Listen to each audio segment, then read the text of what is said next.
Why does your hair fall out in the shower? That is the topic of today's video. I love doing hair tip type videos because I get so many questions about these topics. So why does your hair fall out in the shower? First of all, let me explain a couple of things. Every human being loses between 50 to even 100 hairs a day, depending on a number of factors.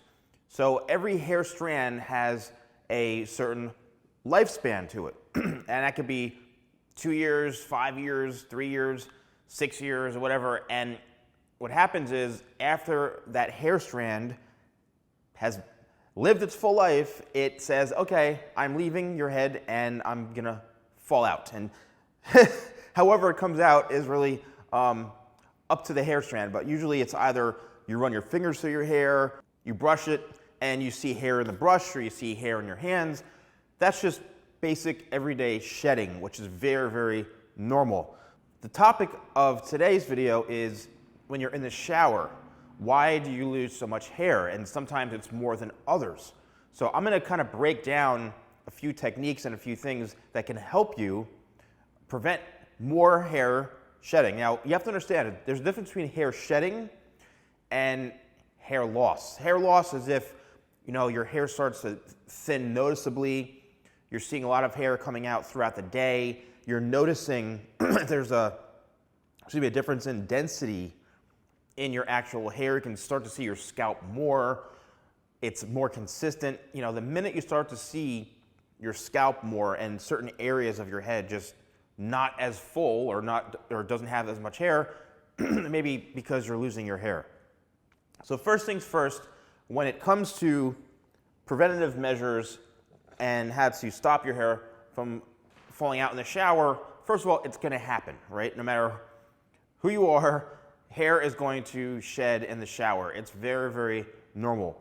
Just think about it. When you're running the water through your hair, it's the pressure of the water is causing the hair to move around. And the water pressure may be causing some of those hair strands that have lived their full cycle to come out. So it's basically the pressure of the water that's just making the hair come out. And when you run your fingers through your hair, again, it's the pressure, it's the movement of whatever you're doing that's causing the hair to come out. So when it comes to washing your hair, let's start with the shampoo. So you want to rinse your hair first, and then do you need a whole lot of shampoo? I don't think you need tons of shampoo. Some people will squeeze a huge puddle of shampoo in their hands because they feel like the more shampoo that they're using, the cleaner their hair is going to be. That's not necessarily always the case, especially if you have shorter hair.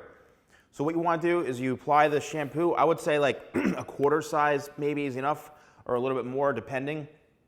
And then you simply apply the product or apply the shampoo to your hair. And this is kind of the first preventative measure and step is you don't want to take your hands like claws like this and start to rake, right? Everybody thinks, raking at the scalp is a good thing. It's okay because it feels good, but what you're doing is you could be actually causing breakage and causing the hair to come out, twice as much of it, because of the fact that you're getting all of those hair strands and you're shaking up and disrupting, right, that kind of pattern of growth and your scalp, and it's causing the hair just to break or just come out.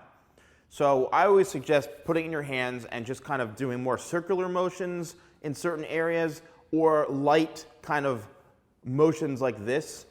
About circular motions, what you need to be careful is if you start to go too much like this, you're just matting your hair, and that means it's tangling. And what happens when you try to detangle hair? Well, guess what? Breakage, right? Or the hair comes off. So just be very careful that if you are going in any sort of circular motion like this, you're really using your fingertips and just lightly going throughout the hair. Or what you can do is use your palms and just, or the fingertips and lightly massage your scalp and work the product through. Now, when it comes to combing your hair in the shower, I suggest there are 1 or 2 combs. If your hair's a bit longer, a wide tooth comb and that literally just glides right through the hair. And this is usually best when it's done after the conditioner or while the conditioner is in your hair. Or a vent brush. I do sell these vent brushes. It's got a rubber handle and it's an anti-static vent brush.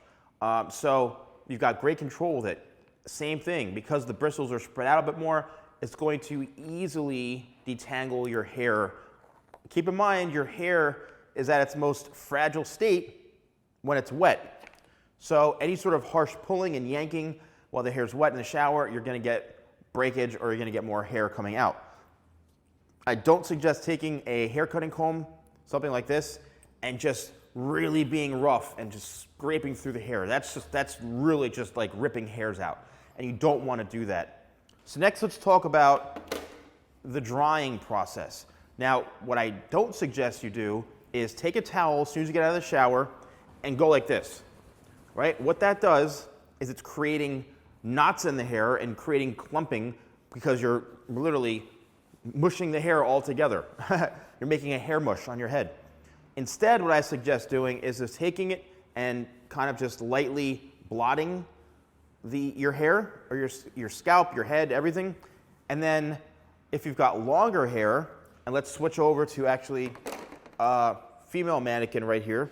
If you've got longer hair, and this could even be a men's hair cut, what you want to do is you want to just blot the ends like this, right? You don't want to take the ends of your hair and start doing this because you're literally roughing it up, you're creating tangles, and again, what happens when you go to brush your hair with the knots, guess what? It's all gonna be ripping through and you are gonna be losing more hair as you brush through it.